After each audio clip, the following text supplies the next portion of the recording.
नमस्ते नमस्ते नमस्ते नबोलौँ भन्छु बोल्ने दिन आइहाल्छ है। यस ऐतिहासिक राष्ट्रिय स्वतन्त्र पार्टीको पहिलो महाधिवेशनमा उपस्थित पार्टीका सभापति रवि लामिछानेज्यू, विशेष अतिथिका रूपमा आउनुभएका पूर्व प्रधानमन्त्रीज्यू, प्रमुख प्रतिपक्षीय दलका सभापतिज्यू तथा सम्पूर्ण विशिष्ट अतिथिहरू, पार्टीका पदाधिकारीहरू, मन्त्रीगणहरू, सांसदज्यूहरू तथा उपस्थित सम्पूर्ण देशप्रेमी राष्ट्रिय स्वतन्त्र पार्टी प्रेमी सबैलाई हार्दिक शुभकामना दिन चाहन्छु। कुरा कताबाट सुरु गरौँ त? आज खासमा चाहिँ यो महाधिवेशन भनेको पार्टीको विषयमा बोल्ने, पार्टीलाई कसरी सुदृढ बनाउने, पार्टीलाई कसरी बलियो बनाउने, हाम्रो पार्टी जुन एउटा सानो महत्त्वाकांक्षा, सानो इच्छा, सानो देश बनाउने हुटुटीले सुरु भएको पार्टी आज महाधिवेशनको पहिलो दिनसम्म आउँदै गर्दाखेरि यो पार्टी, यो आन्दोलनको रूपमा भएको पार्टी, भावनाको रूपमा भएको पार्टीलाई संस्थागत गर्ने, स्थापित गर्ने दिनमा आउँदाखेरि हामीले धेरै जसो पार्टीलाई कसरी एक ठाउँमा ल्याउने भन्ने नै कुरा गर्नुपर्छ। आज विभिन्न विशिष्ट अतिथिहरूले विभिन्न सल्लाह दिनुभएको छ, शुभकामना दिनुभएको छ, सुझावहरू पनि दिनुभएको छ, चिन्ता पनि लिनुभएको छ। सरकार भनेको त गाडी जस्तो हो, गाडीमा एक्सिलेटर मात्र होइन, ब्रेक हुन्छ, ब्रेक पनि लाउनुपर्छ भनेर चिन्ता पनि मान्नुभएको छ। त्यस्तो चिन्ता चाहिँ लोकल रोडहरूमा हिँड्दाखेरि गाडी सिधा गइराख्दाखेरि कहिले लेफ्टबाट गाडी आउँछ, कहिले राइटबाट मान्छेहरू आउँछ, तर हाम्रो गाडी लोकल रोडमा हिँडेको गाडी होइन, हाम्रो एक्सप्रेस वेमा हिँडेको गाडी हो। गन्तव्यमा पुगेपछि मात्रै ब्रेक लाग्छ, गन्तव्यमा पुग्नुभन्दा अगाडि ब्रेक लाउन जरुरी हुँदैन। र हाम्रो गाडी अनियन्त्रित पनि छैन, वातावरण पनि मिलेर गएको छ। त्यही भएर हाम्रो पार्टीप्रति, हाम्रो सरकारप्रति जुन चिन्ता लिनुभएको छ त्यसको लागि धेरै धेरै धन्यवाद पनि दिन चाहन्छु। चिन्ता लिनु राम्रो कुरा हो। जनता र जनताको भोट भनेको हावा जस्तो हुन्छ, कहिले हावा यताबाट चल्छ, कहिले उताबाट चल्छ भनेर चिन्ता लिनुभएको छ। हामीले कुनै हावा चलाएका छैनौँ, हामीले बाढी ल्याएर खोला फर्काएको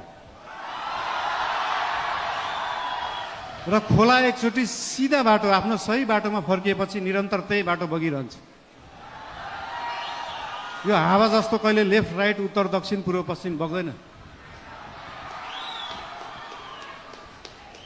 त्यही भएर चिन्ता लिनु हुनेहरूलाई धेरै धेरै धन्यवाद दिन चाहन्छु। यस्तै चिन्ता हामीलाई दिइराख्नु होला, हामीलाई मार्गदर्शन दिइराख्नु होला। मेरो एकजना अनन्य मित्र, उहाँ अहिले हुनुहुन्न, उहाँले सधैँ भन्नुहुन्थ्यो मलाई, मैले म्युजिक गर्दाखेरि, बालिन स्पटलाइटमा आउन सहज हुन्छ तर त्यो स्पटलाइटलाई मेन्टेन गर्न गाह्रो हुन्छ सधैँ। त्यस्तै चिन्ता आज यहाँ हाम्रा आदरणीय नेतागणले पनि लिनुभएको छ। त्यो स्पटलाइटमा राष्ट्रिय स्वतन्त्र पार्टी आएको छ, 2/3 आएको छ, यो मेन्टेन गर्न गाह्रो हुन्छ। तर यहाँहरू सबैलाई म के भन्न चाहन्छु भने हामीले स्पटलाइटमा हामीले ल्याएको होइन, जनतालाई ल्याएको हो। र जनता सधैँ स्पटलाइटमा थियो, स्पटलाइटमा छ, स्पटलाइटमै रहन्छ।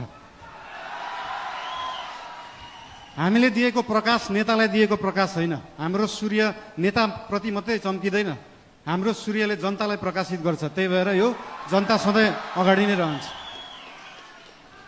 र आज पार्टीप्रति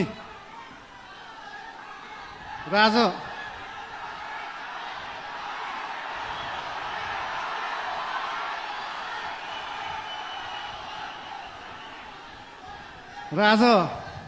पार्टीको विषयमा विशेष गरी कुरा राख्नुपर्छ भनेरै हाम्रो पार्टीको चिन्तन कस्तो हो, लेफ्ट हो, राइट हो, सेन्टर हो, धेरै चिन्ता लिइराख्नु पर्दैन। हाम्रो पार्टी विकासवादी पार्टी हो, विकास गर्ने, काम गर्ने पार्टी हो। हाम्रो पार्टी अगाडि बढ्ने पार्टी हो। हामी प्रतिशोध साध्ने, पुरानो पुरानो कुरा लिएर न्यू खोज्दै बस्ने होइन।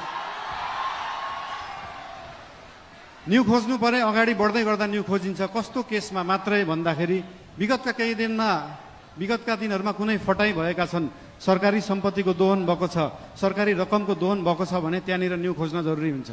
त्यहाँ न्यू खोज्छौँ हामी। र त्यो न्यू खोज्दै गर्दाखेरि अख्तियारलाई 5 घण्टा सोधपुछ गर्नुपर्छ, सरसल्लाह लिनुपर्छ भने हामी 5 घण्टा मात्रै होइन 5 वर्ष गर्छौँ। 5 वर्ष अख्तियारलाई राखेर सरसल्लाह गरिन्छ। त्यसमा चिन्ता लिइराख्नु पर्दैन। हामीले नियम कानुन मिच्दैनौँ, नियममा बसेरै काम गर्छौँ, नियमभन्दा बाहिर जाँदैनौँ। हाउभाउ हेर्दाखेरि यस्तो सोसल मिडियाहरू हाउभाउ हेर्दाखेरि अलिकति अनियन्त्रित देखिएला, त्यो देखिएको मात्रै हो। सबै चिज नियन्त्रणमा छ, कुनै चिज आउट अफ कन्ट्रोल गएको छैन। चिन्ता कुनै विषयमा लिनु पर्दैन। सीमाको विषयमा पनि चिन्ता लिनुभएको थियो।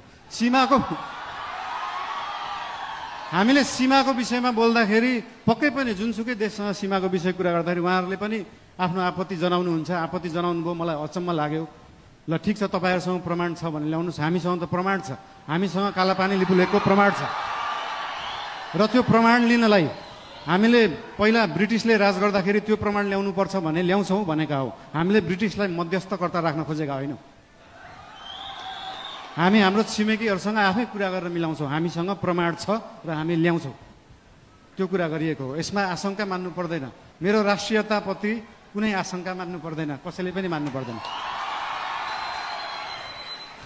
र विशेष गरी पार्टीको कुरा गर्दाखेरि पार्टीको महाधिवेशन चल्दैछ आज, भोलि पर्सि, भोलि चुनाव होला। र पार्टीको महाधिवेशनमा पहिलेदेखि एउटा हाम्रो संस्कार चाहिँ कता कता बिग्रिएको थियो। पहिला गुट बनाउने, उपगुट बनाउने एउटा कुरा तपाईँहरूलाई यहाँ हुनुहुन्छ होला, महाधिवेशन प्रतिनिधिहरू हुनुहुन्छ होला, यहाँ केन्द्रीय सदस्य उठ्छु भनेर बस्नुभएका व्यक्तिहरू हुनुहुन्छ होला, पदाधिकारी उठ्छु भनेर बस्नुभएका व्यक्तिहरू हुनुहुन्छ होला। तपाईँहरूलाई एउटा कुरा स्पष्ट के भन्न चाहन्छु भने एउटा राम्रो नेता बन्नलाई, एउटा राम्रो राजनीतिज्ञ बन्नलाई जनताको आस्था, जनताको माया जित्नुपर्छ, कुनै समूहको मायालाई हुँदैन। त्यही भएर समूह बनाउने पछाडि नलाग्नु होला। त्यस्तो बिउ अहिले नै नरोप्नु कि त्यो बिउ भोलि रुख बनेर बिचबाट फाड्नु परोस्। त्यही भएर यस्तो बिउ रोप्ने काम, यस्तो रुख फलाउने कामहरू हामी चाहिँ नगरौँ। हामीले पुरानाहरूबाट यो सिक्नुपर्छ।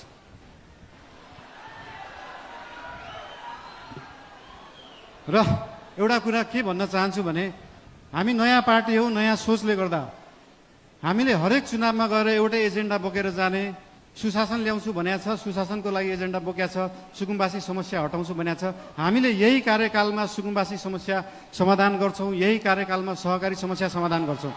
अर्को चुनावमा फेरि यही एजेन्डा बोकेर जाँदैनौँ। अर्को चुनावमा नयाँ एजेन्डा बोकेर जाने हो। र भोलि पर्सि हुने चुनाव भयो अथवा केही भयो, चुनावमा कसैलाई सिसिएम बन्न मन लाग्छ, कसैलाई पदाधिकारी बन्नु भयो, ठिकै छ। बन्नु भएन भने पनि चिन्ता किन लिनु पर्दैन भन्दाखेरि हाम्रो गठबन्धनको सरकार होइन, हाम्रो एकल पार्टी सरकार हो। र एकल पार्टीको सरकार हुँदा के बुझ्नुपर्छ भन्दा हरेक मन्त्री प्रधानमन्त्री हो, हरेक सांसद प्रधानमन्त्री हो, हरेक पदाधिकारी प्रधानमन्त्री हो, हरेक सिसिएम प्रधानमन्त्री हो, हरेक कार्यकर्ता प्रधानमन्त्री हो, हरेक आस्था राख्ने मान्छे प्रधानमन्त्री हो। भोलि तपाईँले सिसिएम जित्नु भएन, म सिसिएम भएको भए यो गर्थेँ भन्ने छ भने आउनुहोस्, भन्नुहोस्, पार्टीलाई भन्नुहोस्। भोलि तपाईँ सांसद हुन सक्नु भएको छैन, म सांसद भएको भए यो काम गर्थेँ भनेर लिएर आउनुहोस्। तपाईँलाई जे गर्न मन लाग्छ यो पार्टीले गर्छ, यो सरकारले गर्छ।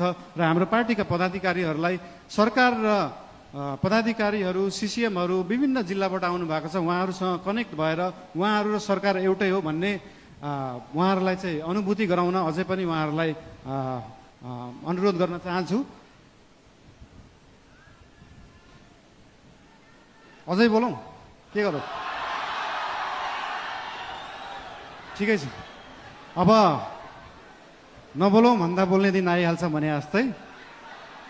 ठिकै छ, अब अर्को यो पछाडिको मन्तव्य हाम्रो सभापतिज्यूको रहेको नै छ। र एउटा कुरा फेरि अन्तिममा के भन्न चाहन्छु तपाईँहरूलाई भन्दाखेरि पार्टी चाहिँ एकै ठाउँमा राख्ने कुरा हो, पार्टीलाई एक बनाउनुपर्छ। आज भोलि पर्सि चाहिँ हामी पार्टीको बारेमा सोचौँ र त्यो पछाडि 5 वर्ष देशको बारेमा सोचौँ। धेरै धेरै धन्यवाद।